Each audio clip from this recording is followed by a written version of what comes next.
here on Democracy Now!, democracynow.org, The War and Peace Report. I'm Amy Goodman as we spend the rest of the hour discussing what our next guest calls the apocalyptic twins, nuclear and climate threats.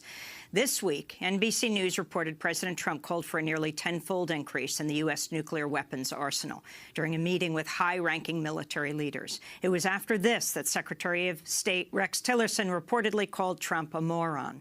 On Wednesday, Trump lashed out at NBC on Twitter, suggested NBC's broadcast license should be revoked as punishment for its reporting.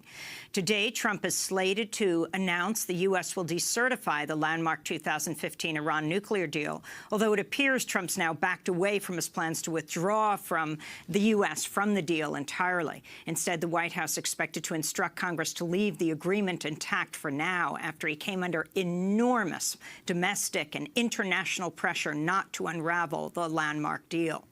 In the last week, Trump has also repeated threats of war against North Korea, tweeting, quote, "Presidents and their administrations have been talking to North Korea for 25 years. Agreements made and massive amounts of money paid hasn't worked. Agreements violated before the ink was dry, making fools of U.S. negotiators. Sorry, but only one thing will work," he tweeted. In brief comments to reporters Saturday, Trump was asked to clarify that remark, as well as a cryptic comment he made last week during a meeting with top generals in which he warned about the calm before the storm. Clarify your calm before the storm coming? Nothing to clarify. What's the one thing that'll work? Well, you'll figure that out pretty soon. You'll figure that out pretty soon, he said, when asked about the calm before the storm, what it was. Meanwhile, the U.S. is struggling to recover from a series of hurricanes and now wildfires that climate scientists have linked to climate change. The 10th hurricane this year, Ophelia, has just been named. There have not been 10 hurricanes in one season since 1893. Well, our next guest wonders if the storms have contributed to what he calls a shift in our awareness of climate truths. On Thursday, Democracy's Now! Nermeen Sheikh and I sat down with Robert J. Lifton, leading American psychiatrist, author of more than 20 books about the effects of nuclear war, terrorism, genocide. His new book is titled The Climate Swerve, Reflections on Mind, Hope, and Survival. His past books, Death and Life, Survivors of Hiroshima, for which he won the National Book Award, The Nazi Doctors, Medical Killing and the Psychology of Genocide, and Witness to an Extreme Century, a memoir. Dr. Lifton's also a distinguished professor emeritus of psychology and psychiatry at the City University of New York. I began by asking him to talk about what is now happening between the U.S. and North Korea and Iran, and President Trump's closest aides expressing concern that Trump is unraveling. I also belong to a group called the Duty to Warn, which is a group of psychiatrists and psychologists who feel we have the right and the obligation to speak out about Trump's psyche when it endangers the country and the world. And what we're seeing, you mentioned the potential unraveling of the pact with Iran. There's also the potential unraveling of Donald Trump, which seems to be occurring. It's hard to read him because his behavior, as I understand it, is completely solipsistic. He sees the world through his own sense of self, what he needs and what he feels, and he couldn't be more erratic or scattered or dangerous. So the exchange with North Korea has to be terrifying to all of us. It's not something that can be controlled. You have two leaders who are bent on hyperbole and intense threat to the other and have their own motivations, each of which is hard for us to read. But we can read the danger that they represent, particularly since we've learned recently that Trump is on record for demanding something like 10 times the number of nuclear weapons. And that's what I call extreme nuclearism, a kind of embrace of the weapons to do everything that they can't do. The only thing nuclear weapons can do is destroy countries, cities, destroy human beings. But since they came into being, there's been an impulse to embrace them and see them as saviors prevent war, keep the world going, maintain authority on the part of the nuclear weapons possessing nations. So Trump is into that extreme nuclearism. And at the same time, as you mentioned, with the other apocalyptic twin, the terrible and very real threat of climate change, global warming, he and his followers are blocking every reasonable effect that was put forward at Paris in 2015, and through which the world seeks to confront what may be the gravest danger it's ever faced. That's where we are. Well, I mean, to go back to what you said initially, the group that you're a part of, the psychiatric group, you're a contributor to a book called The Dangerous Case of Donald Trump. What are some of the key concerns about Trump that you and your colleagues raise? Well, I wrote a letter together with Judith Herman to the New York Times in which we raised two issues. One was his relation to reality, which is, I would say, solipsistic and untenable and very dangerous to everyone. What do you mean solipsistic? Solipsistic from within the self. In other words, he only sees the world from within his sense of self. He can't have empathy for others. He can't really think into the future, the consequences of his actions, because he's totally preoccupied with the immediate event and how he can deal with it or manipulate it as emerging through the perception on the part of his sense of self. That's very extreme. People who are psychotic behave that way, and yet for the most part, Trump is not psychotic. That combination makes him really dangerous. So that relationship to reality is one thing. And the other thing that Judith Herman and I wrote about was his difficulty with crises and his extreme behavior and attack mode instead of any kind of balance which a president needs to deal with a crisis. So those were two. And in this regard, I write about what we call malignant normality. So he's the president. A president takes actions. There's a tendency to normalize them because, after all, he is the president. He's in charge. When what is called normality is completely malignant and harmful. And I came to that idea through work on Nazi doctors. They were expected to reverse healing and killing and really take the lead in killing in Auschwitz. I'm not accusing any Americans of being Nazi doctors. I'm saying that this is a model of malignant normality, and we now face it with Trump and his administration. I wanted to ask you about your group, Duty to Warn. Vanity Fair has a piece where Steve Bannon, the disgraced White House aide, said he told President Trump that his concern should be the 25th Amendment. Not being impeached, but the cabinet voting him out. He says something like Trump has a 30% chance of making it through his term. You are a psychiatrist. Can you talk further about what it would take, if it wasn't an impeachable crime, to remove President Trump, why you believe he is a danger right now? It's unclear whether or how Trump will be removed from or resigned from the presidency before the completion of his term. One doesn't know that. It will probably, in my judgment, be a political rather than a psychological act.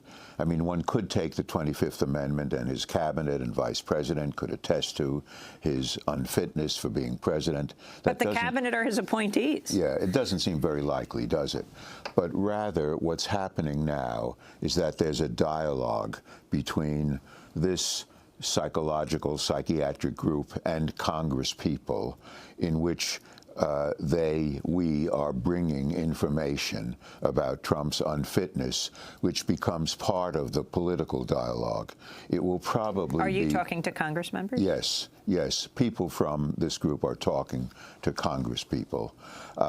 And it will probably be a political decision that removes Trump, and that means an election process and the issue of whether you get a Democratic House or Senate and other political issues that will become very important. But this is now part of the dialogue. Everybody knew that Trump was bizarre, strange, was unreliable, unfit to be president. It's been known by the hypocritical Republicans for a very long time. But putting it forward by psychologists and psychiatrists gives it a certain greater authority and becomes part of that dialogue and recognition. That's the way that I see it, rather than a clear-cut removal through the 25th Amendment. Though one doesn't know, because there's more and more evidence about Trump's campaign's collusion in Russia and potentially about obstruction of justice, and all these could play a part. He could attempt to fire Mueller, as he's threatened to do, and that could bring about a constitutional crisis. So we don't know. We can't predict what process will occur. The psychological now is in dialogue with the political. I wanted to read to you the New York Times editorial on Thursday. One finger on the button is too few. And they write, the broad debate over President Trump's fitness for the difficult and demanding office he holds has recently been reframed in a more pointed and urgent way. Does he understand and can he responsibly manage the most destructive nuclear arsenal on Earth? The question arises for several reasons. He's threatened to totally destroy North Korea. He's reportedly pressed for a massive buildup in the American nuclear arsenal, which already contains too many, 4,000 warheads, and soon will decide whether to sustain or set a course to possibly unravel the immensely important Iran nuclear deal. It goes on to cite Corker, who said he's leading to World War III, and Rex Tillerson, who reportedly called him a moron. And he said, and the Times goes on to say, Mr. Trump's policy pronouncements during the campaign betrayed either profound ignorance or dangerous nonchalance. At one point, he wondered why America had nuclear weapons if it didn't use them. At another, he suggested Japan and South Korea, which have long lived under American security umbrella, should develop their own nuclear weapons. But nothing he has been quite as unsettling as is his recent tweet storms about North Korea, fire and fury, the calm before the storm. And so they are saying, they're calling for, many have hoped and still hope, Trump's aggressive posture is mostly theater, designed to slake the thirst for attention, keep adversaries off guard. But there's no underlying strategy to his loose talk, and whatever he means by it, Congress has been sufficiently alarmed to consider legislation that would bar the president from launching a first nuclear strike without a declaration of war by Congress. It wouldn't take away the president's ability to defend the country. They say that's a sound idea and could be made stronger with a requirement that the secretaries of defense and state also approve any such decision.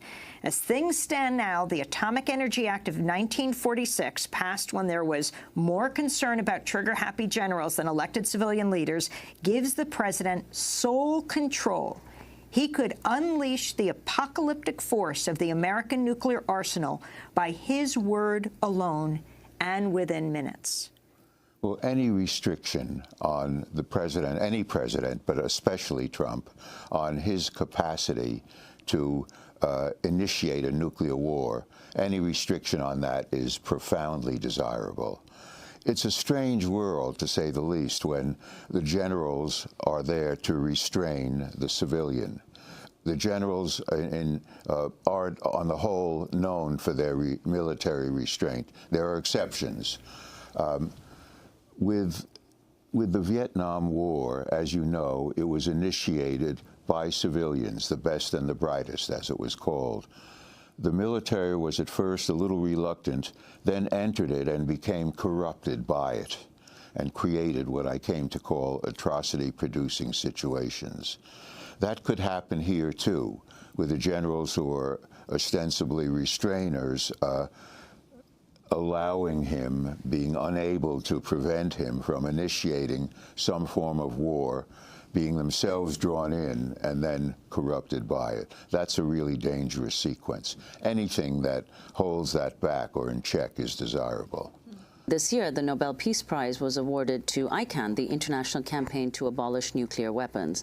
Do you see that as significant? I do see that as very significant because there is a mindset that rejects nuclearism.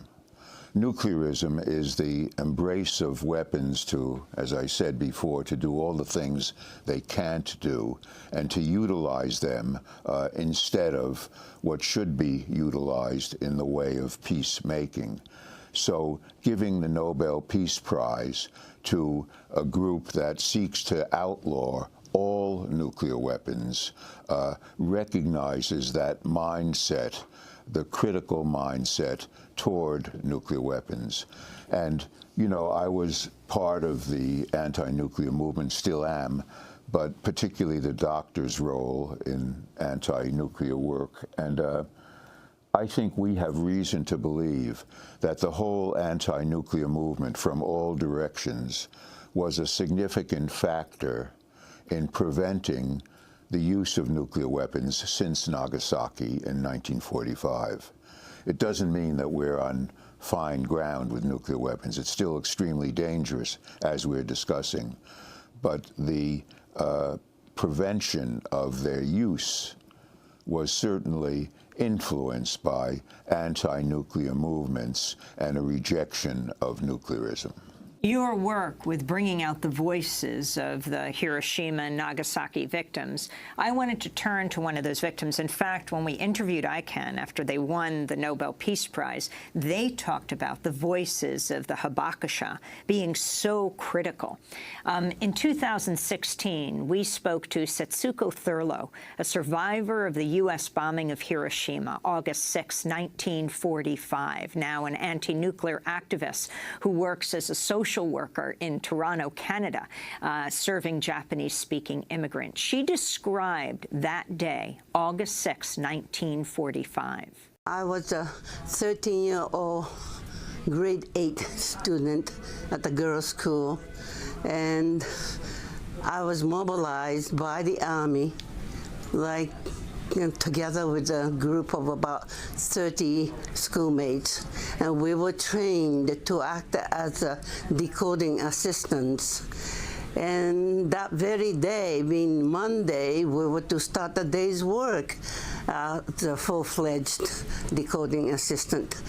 At 8 o'clock, we had the morning assembly, and the Major and I gave us a pep talk. And we said, we will do our best for Emperor's sake. And at that moment, I saw the bluish-white flash in the windows.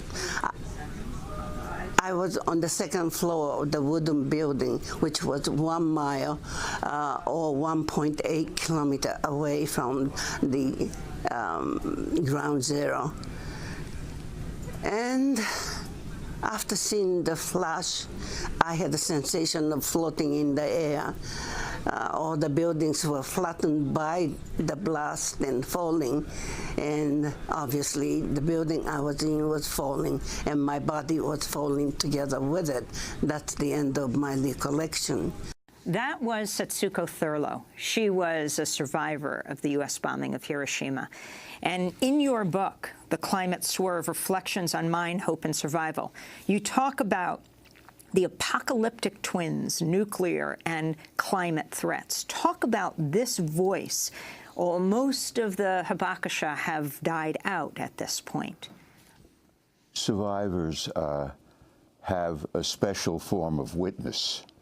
And many of them, including particularly Hiroshima survivors, as you know, so-called hibakusha, have traveled around the world and told their stories.